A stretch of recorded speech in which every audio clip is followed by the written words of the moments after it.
हरिओम। ज्ञान गंगा सुनने वाले सभी पुण्यात्माओं को मेरा स्वागत है। आज की चर्चा का विषय होगा प्राणायाम। प्राणायाम क्या है, प्राणायाम कैसे करते हैं और प्राणायाम के क्या फायदे हैं। दरअसल हमारा जो जीवन है, हम जिसे जीवन कहते हैं, इनके दो आधार हैं, एक है प्राण और दूसरा है मन। जब तक प्राण और मन चलता है तब तक ही इंसान जीवित रहता है। जब प्राण चले जाते हैं और मन चला जाता है तो फिर उसे मृत कहते हैं, वो मर जाता है, मौत हो जाती है इसकी। तो हमारे जीवन का आधार प्राण है।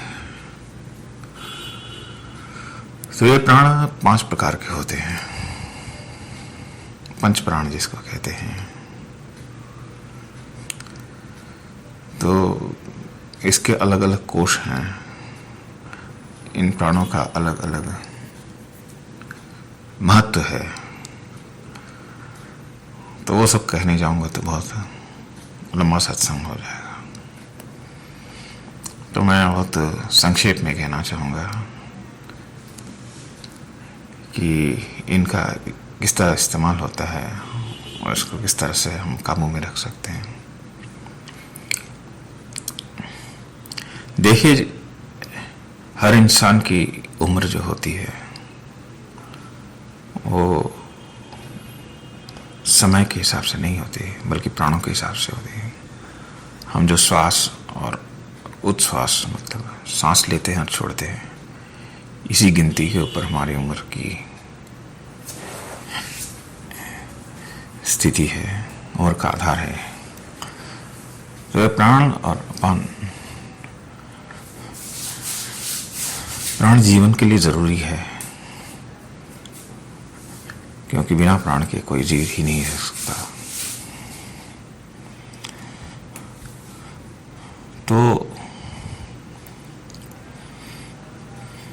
हमारी सांसों की जो गति है कम ज़्यादा होती रहती है। तो हमारी कोशिश यही होनी चाहिए कि हम अपनी सांसों का इस्तेमाल कम से कम करें और सही तरीके से करें।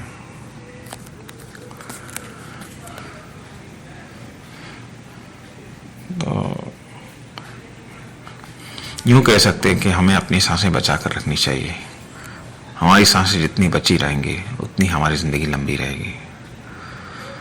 तो इसका सबसे सरल उपाय है प्राणायाम।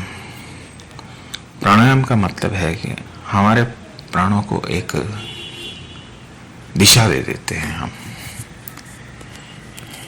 एक निश्चित गति देते हैं, जिसकी वजह से जो है वो व्यर्थ नहीं जाता है। अक्सर हमारे सांसें ज़्यादा खर्च होती हैं काम और क्रोध में। क्रोध में ज़्यादा सांसें खर्च होती हैं। हम जब गुस्सा करते हैं तो हमारी सांसें तेज हो जाती हैं। हम जब सेक्स करते हैं तभी हमारी सांसें तेज हो जाती हैं। हमारे परिश्रम करते हैं तभी हमारी सांसें ज़्यादा खर्च होती हैं। तो हमारी सांसें कम कहाँ होती हैं? जब हम भक्ति करते हैं, जब भगवान की प्रार्थना करते हैं, जब हम योगाभ्यास करते हैं, इन सब चीज़ों से हमारी सांसें कम होती हैं, सांसों की गति कम हो जाती है। यही वजह है कि पुराने ज़माने के लोग हज़ारों साल जी लेते थे, क्योंकि उन्हें इसकी टेक्निक का पता था कि किस तरह से सांसों को बचा कर रखना है। तो मैं आज प्राणायाम के बारे में, तो बहुत सारी चीज़ें हैं, इतने सारे प्राणायाम हैं कि जिसका कोई हिसाब ही नहीं है। लेकिन हम एक सरल प्राणायाम के बारे में चर्चा करेंगे, जो मैं भी अक्सर करता हूँ, हर दिन करता हूँ। हम जब सांस लेते हैं, जब हम सांस लेते हैं तो उससे कहते हैं प्राण, और जब प्राणवायु, जब सांस छोड़ते हैं तो उसे कहते हैं अपान वायु। और जब हम प्राणों को रोकते हैं तो उसे कहते हैं कुंभक। ये तीन ही चीजें ज्यादा मायने रखती हैं। तो आप अगर करना चाहें तो सुबह शाम के वक्त, संध्या के वक्त नहा धोकर या फिर हाथ पांव धोकर भगवान के सामने किसी ना किसी आसन पर बैठें। बिना आसन के प्राणायाम नहीं करना चाहिए। हो सके तो छोटा सा कंबल या फिर कोई चादर या कुछ भी, चटाई, तो ऐसी कोई भी चीज़ जो है ज़मीन से जो है आपको अलग रखे। तो इस पर बैठकर आप पलथी मारकर बैठें तो उसका ज़्यादा प्रभाव रहता है। पलथी मारकर बैठने से हमारी एनर्जी कम खर्च होती है। तो ये फिर एक नाक से आप सांस खींचते वक्त जैसे कि अगर आपने 5 सेकंड या 10 सेकंड आपने खींचा है तो फिर उस सांस को, अगर आपने 10 सेकंड खींचा है तो उस सांस को 40 सेकंड अपने पेट में रखें।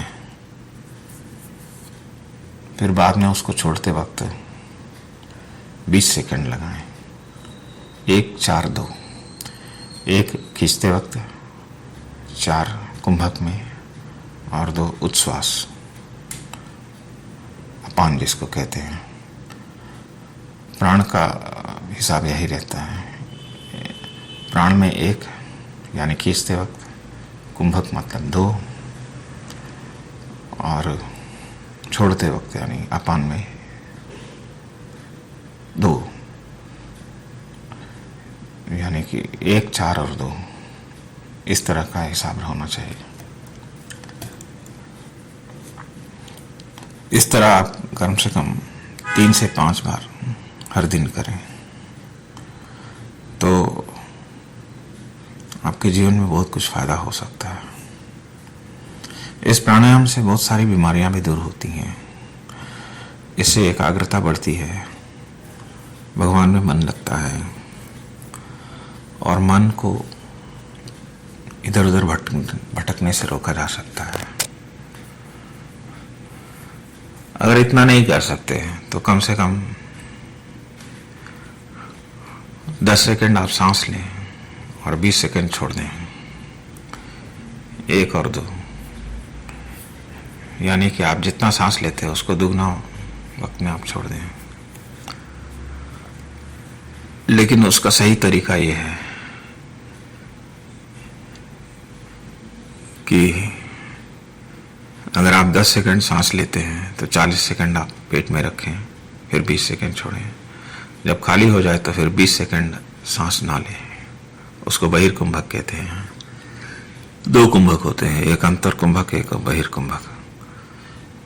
जो सांसें पेट में स्टोर होती हैं उसको अभ्यंतर कुंभक कहते हैं, और जो बिना सांस के बाहर रहते हैं उसको बहिर्कुंभक कहते हैं। तो जितना देर आप अंतर कुंभक करें उसका आधा वक्त बहिर्कुंभक करें।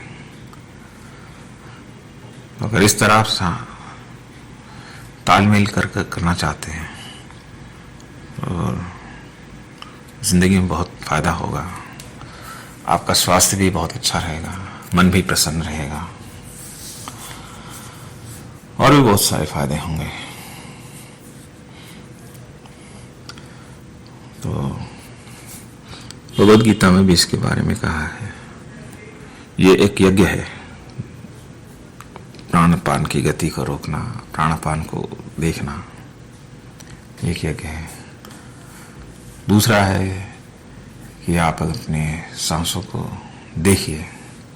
जब आप सांस लेते हैं और आप सांस छोड़ते हैं तो उसकी गति को देखिए। 1 मिनट में आप कितनी सांसें ले रहे हैं, कितने छोड़ रहे हैं। इस तरह भी अगर आप खुद को मैनेज कर सकते हैं तो भी आपकी एकाग्रता बढ़ेगी। एकाग्रता बढ़ने से मन का भटकना कम हो जाता है, और जैसे जैसे मन आपका एकाग्र होगा, यह सिर्फ भक्ति में नहीं बल्कि व्यवहार में भी बहुत काम आता है। कोई भी काम तब अच्छा होता है जब आप उसको ध्यान से करते हैं। अगर आपका ध्यान बढ़ जाता है तो फिर उस काम में गड़बड़ी हो जाती है। तो ध्यान करने का ये बहुत आसान और उम्दा तरीका, उत्तम साधन है, जिसके लिए आपको किसी पैसे खर्च करने की ज़रूरत नहीं है, या फिर आपको कहीं जाने की ज़रूरत नहीं है। आप अपने घर में कर सकते हैं। जिस तरह दुनिया के लिए वक्त देते हैं, थोड़ा वक्त खुद के लिए भी दें। इस प्राणायाम से बहुत सी बीमारियां, जैसे कि दिल की बीमारी है, गुर्दे की बीमारी है, पेट की बीमारियां हैं, अगर प्राणायाम करते समय अगर ओम का उच्चारण करें तो बहुत फायदेमंद होता है। ओम भगवान का नाम है। सारे मंत्र ओम से ही बनते हैं। तो ओम का उच्चारण जो है हमारी नाड़ी मंडल को शुद्ध करता है। इससे हमारे स्वास्थ्य में और मन में दोनों में बहुत प्रगति होती है। हमारी प्रॉब्लम यह है कि हम लोग छोटी छोटी चीज़ों को नज़रअंदाज कर देते हैं। जो बातें मुफ्त में मिलती है वो दिल गले नहीं उतरती, लेकिन वहाँ जहाँ पे पैसे की ज़रूरत होती है वहाँ लोग लाइन लगा के खड़े होते हैं। तो इस तरह की अंधी दौड़ में ना रहें। कुछ चीज़ें छोटी होने के बावजूद भी बहुत काम की हैं। आप सांसें लेते हैं, ये भगवान का दिया हुआ वायु है जो आप खींच रहे हैं। वही आप अगर हॉस्पिटल में जाएं तो ऑक्सीजन सिलेंडर का कितना खर्च होगा आप खुद ही समझ सकते हैं। तो इस तरह की बेवकूफ़ी ना करें, हर चीज़ को समझें और अपने जीवन को खुशहाल बनाएं और भगवान के रास्ते चलने की कोशिश करें। क्या पता अगले ज़िंदगी में फिर हम इंसान बने ना बने, ऐसी कोई गारंटी नहीं है। तो ये छोटा सा प्राणायाम का जो है सत्संग आज की